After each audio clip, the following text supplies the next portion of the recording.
So anyway, guys, I get a call from a good customer. They had a waterproofer come in because they were doing some waterproofing. And upon excavating the back of the building, he found that the leader line servicing the roof drain was in rotten and really bad condition. So he asked the homeowner to call me to come down, take a look at it. And long story short, we ended up placing the 3-inch leader line coming down from the roof and going into the building. And that's what this video is about. So if you're interested in something like that, stay tuned. But this job looks like a mess.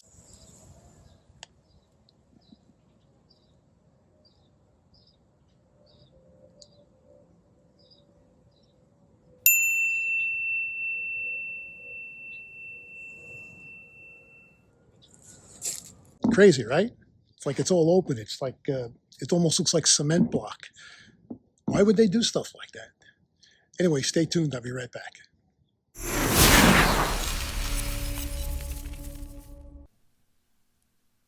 So here is what this job looks like.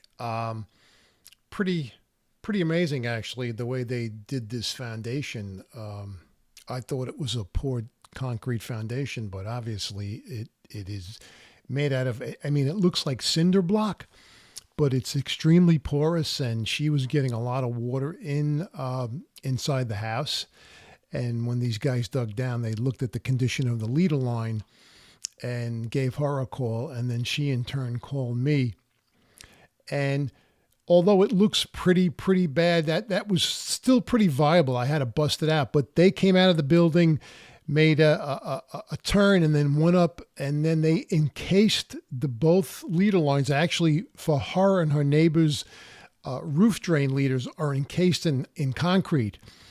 And, you know, the decision was made that we're just going to run a new line next to it. We're not going to bust out that concrete. And obviously there was a floor drain there at one time. She doesn't remember ever having a floor drain in her backyard, but you can see they cemented up that T. Could have been from the previous owner. I don't know. I asked her, do you want a drain in the back? She said no. I said, because now's the time to tell me, because once I put this line in and they backfill, I mean, all bets are off. But she said that the backyard is pretty much all pitched, you know, away from the house into a community driveway, actually. So the only drain she has is at the bottom of the steps going down to the basement. And you'll see that drain here. And I want to take you inside and show you inside the house, you know, the wall, and actually our contractor dug out inside and exposed the leader trap. And, oh, by the way, in case you haven't seen one of these in a long time, can you believe this steam boiler is still functional? We'll get back to that in a minute, but I want to walk you over to where they opened up the floor and exposed the leader trap. You know, she wanted me to replace everything, the trap, the line, you know, going after the trap. And I said to her, you know, let's calm down. Let me see what the condition of the pipe is before we start ripping up your basement. There's actually no need to do this. But there's the extra heavy cast iron leader trap. I was there a few months ago, actually, to clear a stoppage out. And then that line went outside, as you can see here.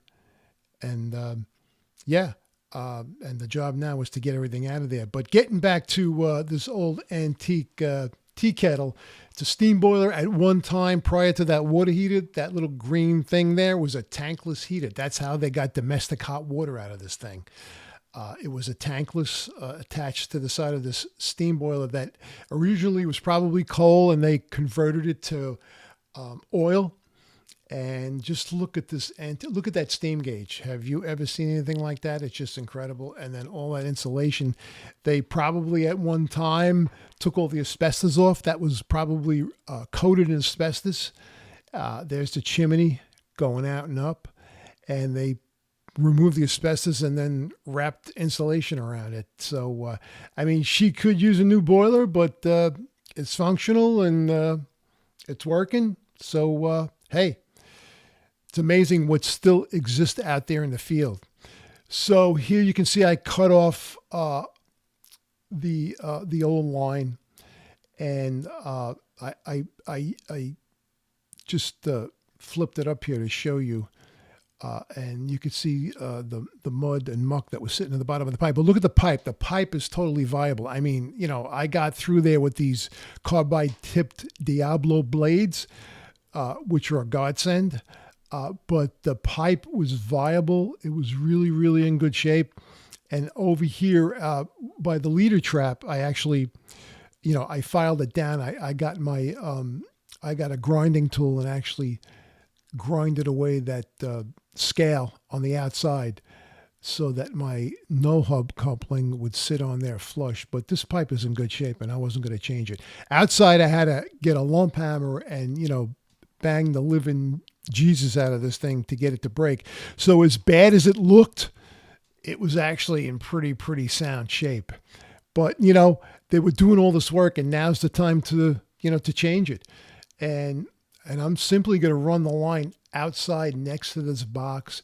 And the contractor requested that I keep it away from the foundations so they can get in there and do what they have to do. And then I had to poke a hole, going inside. So this was pretty easy to get out of there. I guess when they threw that in there, it was kind of like a dry mix, so it really wasn't hard.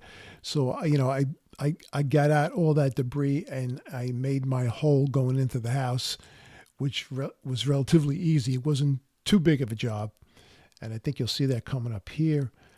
And you can see I made a clear pathway into the building.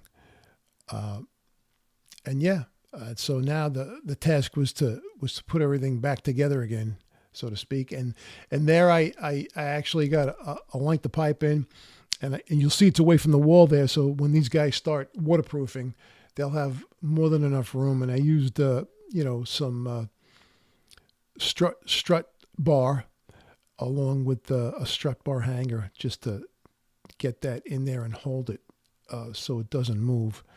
And again, no T. There's no floor drain in this backyard. And then on top of this line here, I added a 4x3 reducer or a 3x4 increaser, depending upon which way you want to look at it, so that they can put the roof leader back into that hub. It's a little easier to get that pipe in that hub. So, and then we're going to go inside and we're going to get this going. And it worked out pretty good. And I didn't use all that much pipe. Actually, this worked out to be amazingly exactly 10 feet of pipe. When I made the vertical cut, and then I went inside and I made the piece from the trap over to that sweep. The remaining piece, it was a 27-inch piece, and that's what was laying out in the yard, and I didn't have to make another cut. And I did all my cuts with a grinder. I just find it makes a cleaner cut. And those no-hub couplings are Husky 400 series couplings, which are approved for underground. And I did go in there and back up the fittings in the pipe with some stones, with some large rocks, actually. This was the workshop out in the backyard, and you can see the old pipe there. And that's the blade I used to cut that extra heavy cast iron.